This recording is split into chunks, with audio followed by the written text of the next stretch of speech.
Welcome to Censored. I'm Aoife Vrtnach. This episode is a memoir called Roberta Cowell's Story by Herself, an Autobiography. Literally, that is what's written on the front cover. It doesn't have that title author format that you're used to. It is perhaps a little disingenuous because Roberta did have help with this. A journalist called George Audley had at least some hand in it. We associate ghostwriters with celebrity autobiographies, so you're probably wondering who Roberta was and why she was famous enough to justify such a commercial memoir. Well, when she and Audley started to write this book, they were hiding out in a villa in Portofino, with police guarding the perimeter to prevent journalists and paparazzi getting in. The fuss around her started the week before, with a lavish front cover spread in the Picture Post, which was a British photojournalism magazine, kind of a bit like the American one Life. In March 1954, the Picture Post ran Roberta on the front cover, with the tagline, "Roberta Cowell's own story, exclusive." She was newsworthy because she was telling the public about her gender reassignment surgery and subsequent official legal registration as a woman. Now remember, this is 1954, so that's not everyday news. The Picture Post paid Roberta £7,000 for her story, which gives you an idea of the sort of media sensation it generated. Across Britain, other newspapers wrote around this story in the weeks afterwards. Before the Post was printed, it ran ads in other newspapers to trail this edition. One ad read, "You can start this amazing story of a man who was a husband and father of 2 children and who has become a woman. A change unprecedented in the history of the world." It's just a great ad. I would absolutely buy the Picture Post. And the ads did work. Roberta became instantly and hugely famous.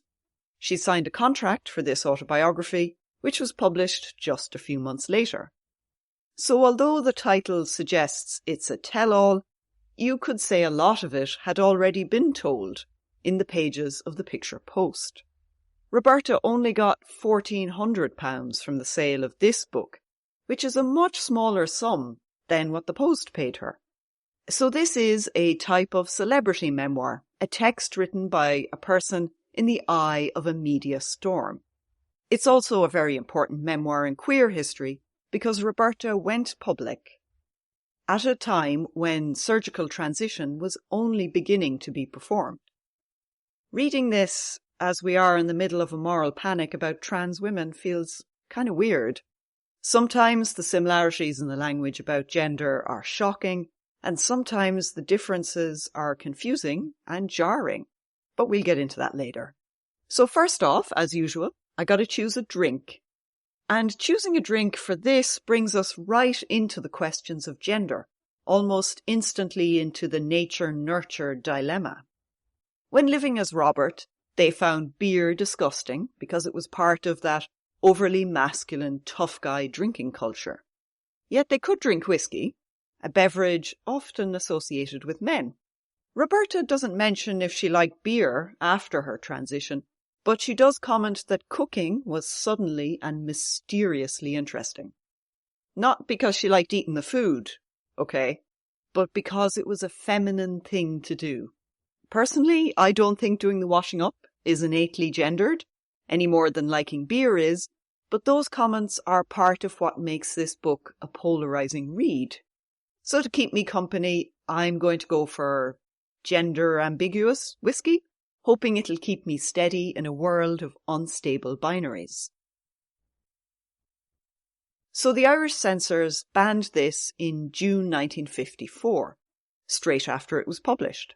We don't need to pretend they read it, and this time we don't need to do censorship bingo, because the very existence of this memoir was indecent enough for them. And they knew about Roberta from the Picture Post spread. And they didn't just know because they picked up the magazine. They had actually been waging a persistent campaign against the Picture Post for a number of years. It had been banned 7 separate times by the time Roberta appeared on the front cover. You might remember that magazines were treated differently to books, and that the bans could be appealed. Most publishers appealed each time, and they were usually successful. So the board had been playing censorship tag with the picture post from the late 1940s to 1954. This meant that Irish subscribers read about Roberta at the same time as their British counterparts, so the censors didn't succeed in keeping her story out of the country entirely. But here's the thing. The Irish newspapers didn't say a word about her.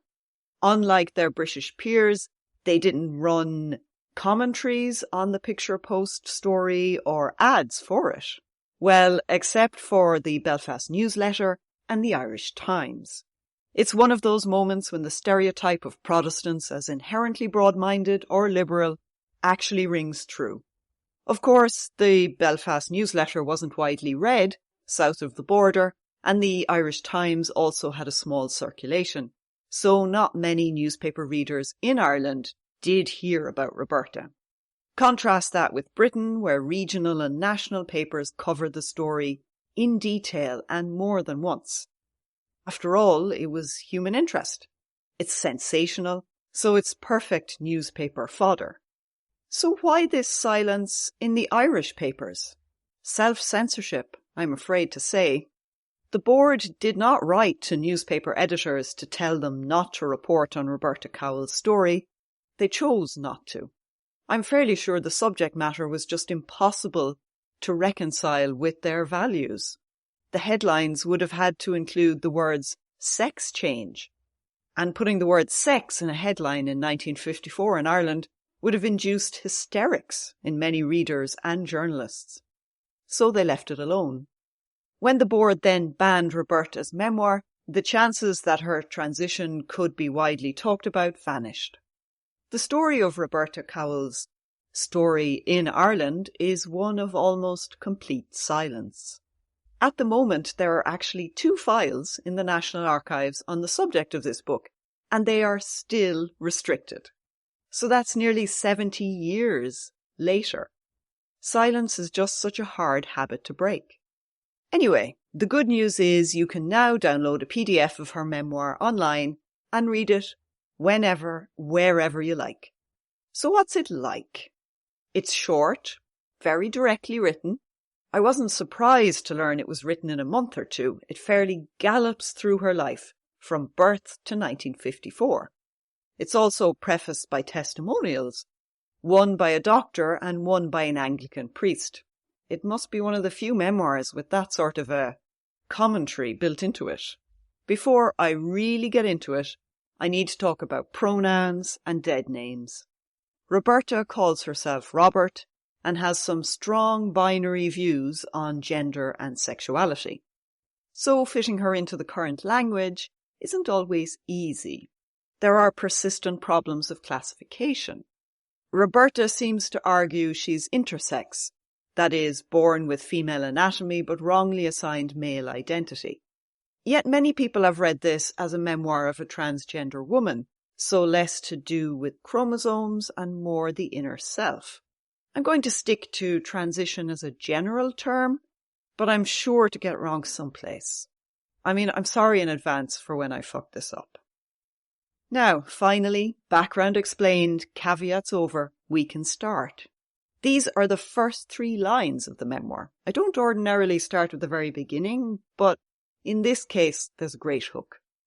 For the first 33 years of my life, I was Robert Cowell, an aggressive male who had piloted a Spitfire during the war, designed and driven racing cars, married and became the father of 2 children. Since May 18th, 1951, I have been Roberta Cowell, female. I have become woman, physically, psychologically, glandularly, and legal. Glandularly. Sorry, I'm really bad at saying those L's and R's together. But if you overlook my slurring pronunciation, this is a sensational, punchy opening that relies on a binary of male versus female for the hook. Readers will be caught by that rhetorical flourish. I have become woman. Not a woman, mind, but woman the abstract, the eternal. Then she clarifies exactly what defines her. It's physical, psychological and glandular characteristics affirmed by a legal document. Now, she left sexuality off her list, but in the next paragraph she does go into that. She claims she wasn't homosexual when living as a man. In other words, her sexual desires always aligned with heterosexuality. As Robert, he liked women. As Roberta, she liked men. There's a lot to unpack, really, in the persistent denial of homosexuality that runs through this text. Of course, gay sex between men was illegal when this book was published, so you would expect that to colour the narrative. Yet the way gay attraction is discussed is a weird combination of perfect frankness and deep-seated horror. At one point she says, "I was horrified and repelled by homosexual overtures from men when she lived as Robert." I'm not really surprised she condemns homosexuality, but I am surprised that she talks about it so much, as if everyone knows and accepts that sex between men is out there happening all the time. As Robert, he was often propositioned by men. Indeed, Roberta sees this as proof that she was actually feminine. I don't really know how this works. Gay men like men, not women. So if Robert was really Roberta, why would they fancy her? You're probably wildly confused by now, because I'm tying myself up in knots, trying to figure out the femininity, masculinity binary going on. Today we are more inclined to take gender and sexuality as separate and independent parts of a person, but in Roberta's mental universe they are intimately connected. So the relationship between homosexuality, heterosexuality and gender really creates a lot of anxiety for her. She also really needs to prove that she was never gay, which she takes as proof, as I said, of her femininity. I would argue that it's also proof that toxic masculinity is horrible, but she seems to think that other men were perfectly comfortable in that situation. I suppose what really emerges is how uncaring this memoir is about other people.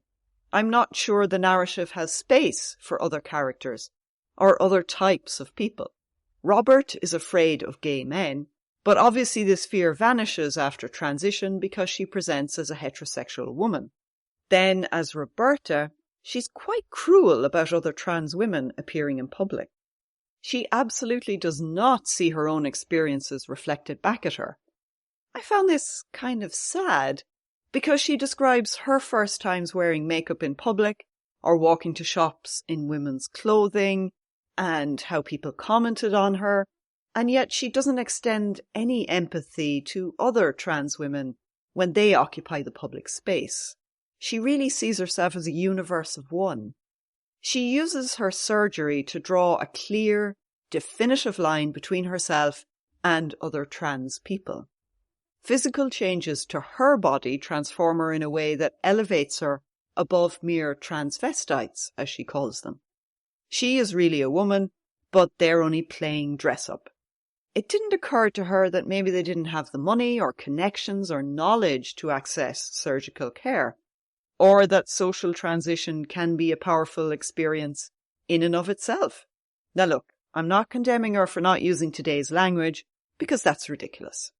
Understandings of gender and sexuality are as fluid as the things themselves.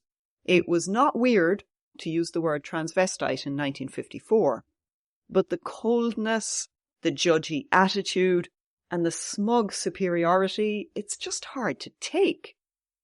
It's never easy to read a memoir of someone you don't much like, someone you suspect would not be pleasant company.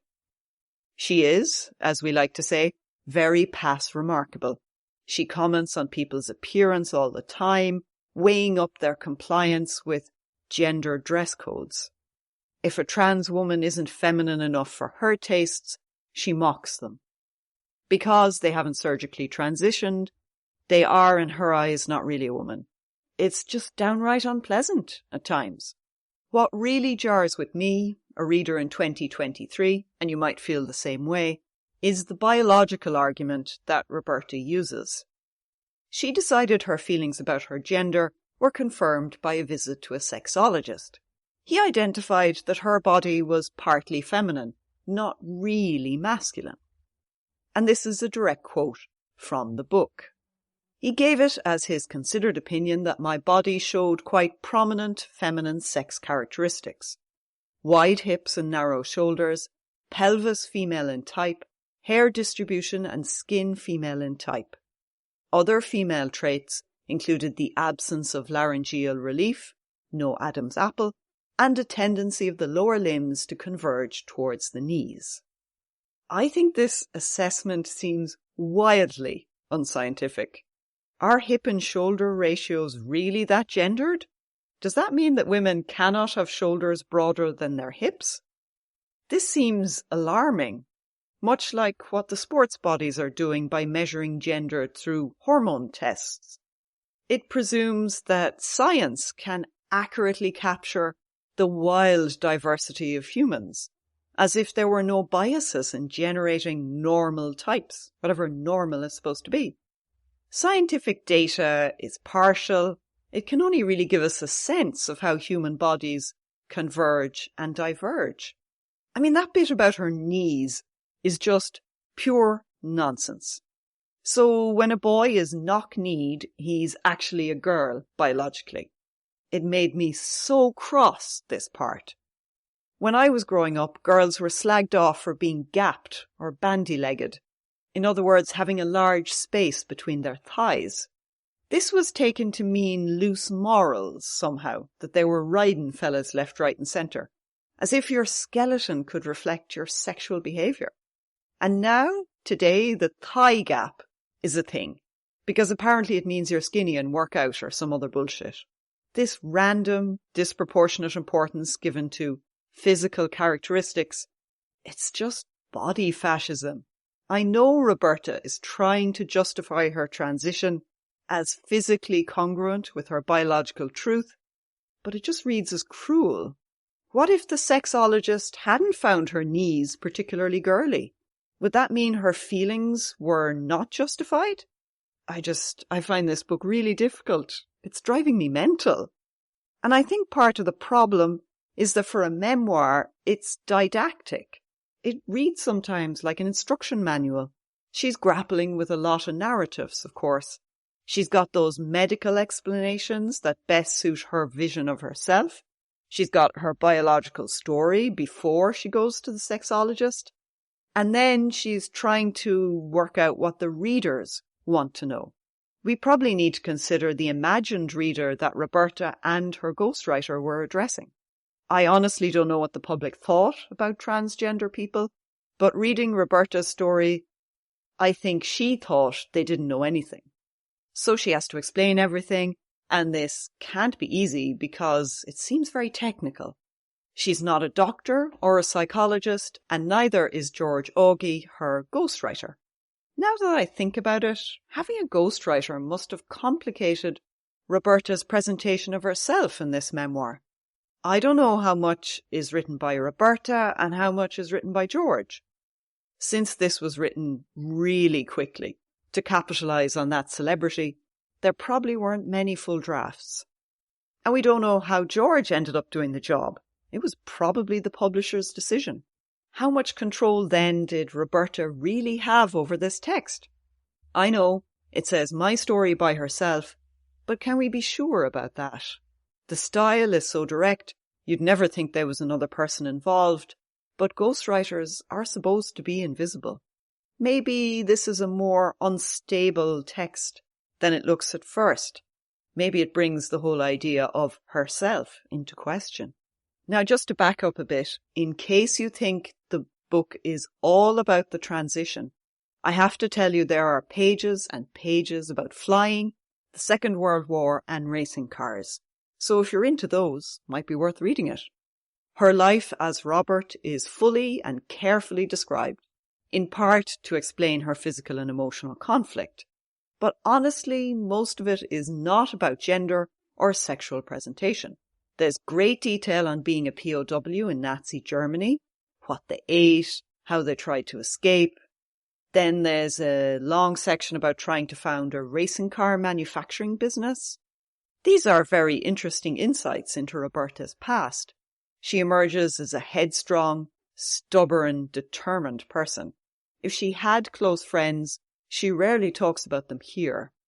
Her family are similarly marginal to the narrative. As I said before, she comes across as a very solitary and self-contained person. Securing what she did, going through that operation and getting her birth cert changed, it can't have been easy. So it makes sense that someone who refused to take no for an answer in her work would manage to do that. I realise I haven't made Roberta seem very nice or even especially sympathetic. Her views on gender transition unfortunately didn't change with times either. In 1972, she still used the same biological framework from the 1950s that validated her choice. When she spoke to the Sunday Times in March 72, she said she was intersex and therefore justified in transitioning, but that anyone with XY male chromosomes were, quote, normal people who've turned themselves into freaks by way of the operation, unquote. That meanness, that judgy attitude you can read in her memoir, it didn't go away with time, and she certainly didn't seem to keep in touch with new understandings of gender. But I don't want to end this on such a depressing note, because there's one part of this memoir that stands out. At the very, very end, the last page, Roberta describes going to a formal dance, and the narrative is completely different in tone and style to the rest of the book. We can experience Roberta's inner life here, in a way that you kind of expect a memoir to do now. I'll read a bit of it out because I found it so moving. My hand is on the doorknob. I am trembling violently. Pull yourself together, girl. Yes, all right then. Have another look in that full-length mirror if you think it will give you more confidence. In a few moments, the dream of your life will be coming true. No jerkiness, hands flowing from the wrist, perfect poise.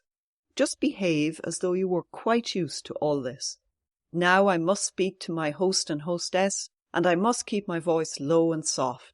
And now I'm dancing, and all the blood in my body has turned to music. The past is forgotten, the future doesn't matter, and the glowingly happy present is even better than I had hoped. I am myself. It's really quite beautiful, especially that line about all the blood in my body has turned to music. And it's such an uplifting end to a book that's full of fear, hatred, and scorn. I can't recommend it as a pleasant read, but her story is a landmark moment in the history of the queer community. She makes a difficult, perhaps uncomfortable hero, but then heroes are overrated. Ordinary people who are unafraid to be their real horrible selves in public is as much a triumph as a noble political agenda. And that's it for now. Please consider supporting me on Patreon or buying some merch, maybe if you like the show. There's more memoir from another woman next time, because I'm into the ladies this season. Till then, keep your hands clean and your minds filthy.